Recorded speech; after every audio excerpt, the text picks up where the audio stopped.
Baik, halo semuanya. Hari ini saya akan mempresentasikan aplikasi bisnis berbasis teknologi informasi, dan contohnya yaitu yang saya pilih adalah finansial teknologi. Baik, pertama-tama saya akan memperkenalkan diri.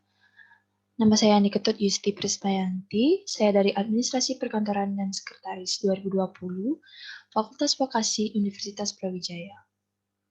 Pertama, bisnis digital. Apa itu bisnis digital? Bisnis digital merupakan pelaksanaan dan pengelolaan bisnis utama melalui penggunaan teknologi komunikasi, komputer, dan data yang telah terkomputerisasi. Kemudian, contoh perusahaan bidang teknologi yang ada di Indonesia meliputi e-commerce, financial technology, fundraising. Nah, dan dengan adanya teknologi tersebut, banyak inovasi yang bermunculan. Kemudian, financial technology itu sendiri apa sih? Financial technology merupakan jenis perusahaan di bidang jasa keuangan yang digabungkan dengan teknologi.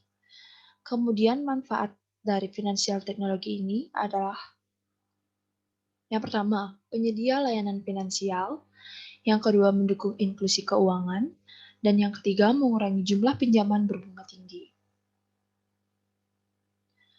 Kemudian, contoh perusahaan fintech di Indonesia.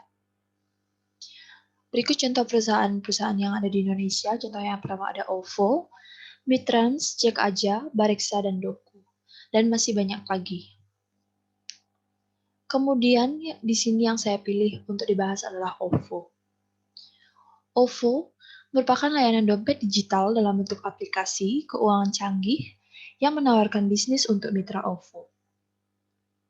Kemudian sejarah dari dibentuknya OVO ini. Yang pertama, pemilik perusahaan dari OVO. Perusahaan ini dimiliki oleh Lipo Group, Lipo X di bawah arahan PT Visioner Internasional. OVO awalnya menjalin kemitraan bersama perusahaan Lipo yang lainnya, seperti Hypermart dan Rumah Sakit Siloam. Kemudian mitra kerjasamanya, OVO dirilis pertama kali pada bulan Maret 2017. OVO awalnya menjalin kemitraan bersama Hypermart dan Rumah Sakit Siloam. Nah, pada Mei 2018, Grup Lipo dan Tokyo Century menginvestasi di OVO. Usaha kerjasama yang dibangun oleh OVO termasuk dengan Alfamart, Bank Mandiri, Grab, dan Moka. November, Tokopedia bermitra dengan OVO melalui pembayaran digital untuk menggantikan toko cash dan merupakan mitra yang terbesar dengan mitra kerjasama OVO. Kemudian pengguna. OVO memasukkan 80 juta pengguna yang aktif bulanan ke dalam Tokopedia dan 60 juta pengguna aktif. Nah, selanjutnya bulan Oktober dan November 2018, jumlah penjual meningkat lebih dari 70%. Nah, pada 2018 adalah tahun pertama kali peluncuran eksponensial untuk OVO kepada publik. Kemudian visi dan misi OVO. Visi OVO yang pertama meliputi pengguna dapat menggunakan OVO Cash untuk melakukan berbagai transaksi keuangan lebih mudah. Yang kedua, OVO Cash sekarang dapat digunakan untuk membayar tunai kepada pedagang Lipo, meninjau, memeriksa saldo, dan melakukan transfer antar rekening OVO. Kemudian, misi OVO itu sendiri sebagai penyedia solusi keuangan seluler atau mobile yang dapat selalu terintegrasi dengan fokus pada jaringan perusahaan Lipo. Kemudian nilai perusahaan OVO itu, nah, yang pertama dilansir pada CNBC Indonesia dalam laporan CB Insight Club disebutkan OVO memiliki valuasi 2,9 miliar US dollar atau setara 40,6 triliun. Wow.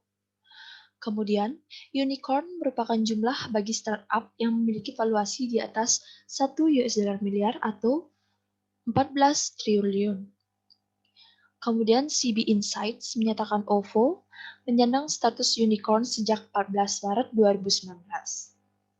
Nah, pada Mei tahun lalu, manajemen OVO mengumumkan suntikan modal 120 US dollar juta dari Tokyo Century Corporation. Kemudian jumlah pengguna 2020 OVO. Nah, berikut jumlah penggunanya.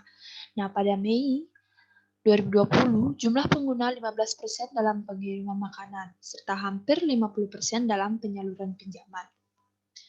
Kemudian, sejak corona datang, diperlakukan PSBB. Nah, sebelum PSBB ini, pengguna baru OVO telah tumbuh 267%. Nah, kemudian setelah COVID, mengalami pertumbuhan signifikan lagi, lebih dari 110%.